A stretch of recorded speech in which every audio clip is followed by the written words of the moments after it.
Good Erev Shabbos. I'd like to share with you a gist of an idea that was presented some 70 years ago by the late Rabbi Norman Lamb. And I'd like to present it and share it with you in the honor and merit and memory of my late mother-in-law, Alice Harush, Aisha Bat Reb Meir. Our rabbis pointed out that the four initial letters of the first four words of the second of the two parshiot that we're reading this Shabbos, bechukotei telechu ve'et mitzvotai tishmaru, which literally means, if in my statutes you will walk and my commandments you will keep. And then we're told that there will be a lot of blessing that will result. But the first four words, bechukotei telechu ve'et, spell out the first letters of each of those words. Spell out the word avot, avos, parents. The inclination of a person to do good and to obey the word of God is in no small measure the result of parental training. And the two parents primarily involved is by and large the mother, who has the greatest influence, certainly in the early years. There are three gifts which the Jewish mother gives to her child, one for each period of his life: early youth, young manhood, and one which she gives to him it's preserved even into his old age. The first gift that the Jewish mother gives her child is that of preschool education. Okay, it's that point in time when a child is the most impressionable, most receptive. And rather than just leaving the child hefker to run around and to watch cartoons and to babble, the typical Jewish mother has already begun teaching the child Torah. Torah tzivulanu Moshe, Morash Akilas Yaakov. Even singing lullabies. I don't know if people still sing lullabies, but famous Yiddish one about Rosenkos and mandlin, raisins and almonds, and it had a very powerful refrain in that lullaby that a whole generation of people grew up in. Torah is the best eschaira, that Torah is the best occupation, the best profession, the best vocation. And very soon afterwards, as a child grows up a little bit more and graduates from crib to bed, start teaching him Shema, okay, before he goes to sleep. And she's usually the one that's putting him to sleep. And after he's kissed the mezuzah, and becomes a simple ritual that's laden with meaning and good memories later on in life. Our rabbis of the Mishnah in Pirkei Avos, when they're talking about the merits of some of their colleagues, mentioned that one rabbi had a great memory, another one was very analytical, a third was very pious, there was another one that was very God-fearing. One, they mentioned Rabbi Yeshua ben Chananya, Ashrei Yoledete. Happy is his mother, the one who bore him.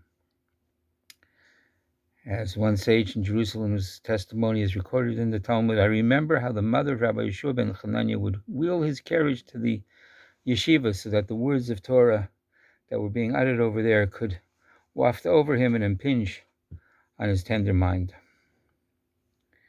Her gift to him was an education which began in the crib. She taught him Torah talk, not baby talk. So the woman's first gift to her child is this education in the crib in his most impressionable years. The second gift of a mother to a child is the understanding of the sanctity of home. When a young man has outgrown his infancy and adolescence, and yes, we do occasionally somehow get beyond those stages, and is ready to set out and build his own home, he suddenly discovers that the greatest present that he's been given over a long number of years by his own mother was the gift of learning how to build a home in the finest, most beautiful Jewish tradition of domestic peace, of shalom bayis, what the real values are. Such a present was even given to King Solomon himself by his mother Bathsheba, where it's rendered as a um,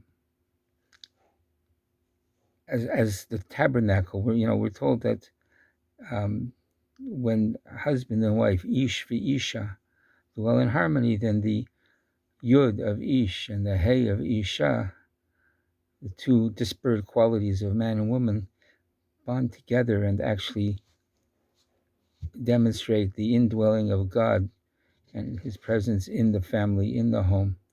And that's what Shalom Bayis is all about. And that's what a Mishkan is. That's a dwelling place for God. So the home becomes like a tabernacle, like a Mishkan. And the home in which a Jewish woman raises her son and her daughter is the sort of home that they're going to set out to build when they get married. Hopefully it'll be imbued with the dimensions of sanctity and love and devotion and fidelity, which have traditionally characterized Jewish homes, and is the eternal gift of mother to child. So construction of a Jewish home is the second gift of Jewish mothers. The third gift to her children is the lesson of endurance, the ability to resist adversity, whether physical, mental, or spiritual. One quality in which womankind is certainly superior to men is that of endurance, resistance to pain and adversity. After all, they're married to us. A woman suffers the excruciating pains of childbirth, emerges sane, while the husband is nervously pacing and pressed to almost close to insanity because of pains that aren't even his.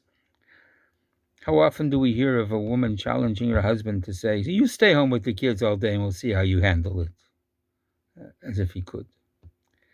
For while it might be our mandate to play the hero in various acts of momentary courage, it's the woman who's the real heroine when it comes to the more serious matter of resisting long, drawn-out, sustained conditions of adversity.